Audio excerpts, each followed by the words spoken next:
Meaning of Granta. Granta. Granta. Granta. Granta. Granta is a literary magazine and publisher based in the United Kingdom.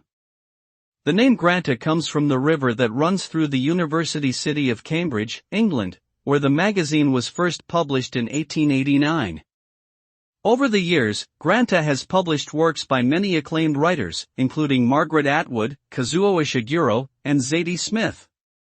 Today, Granta continues to be a respected voice in contemporary literature, publishing essays, memoirs, fiction, and poetry from both established and emerging writers around the world.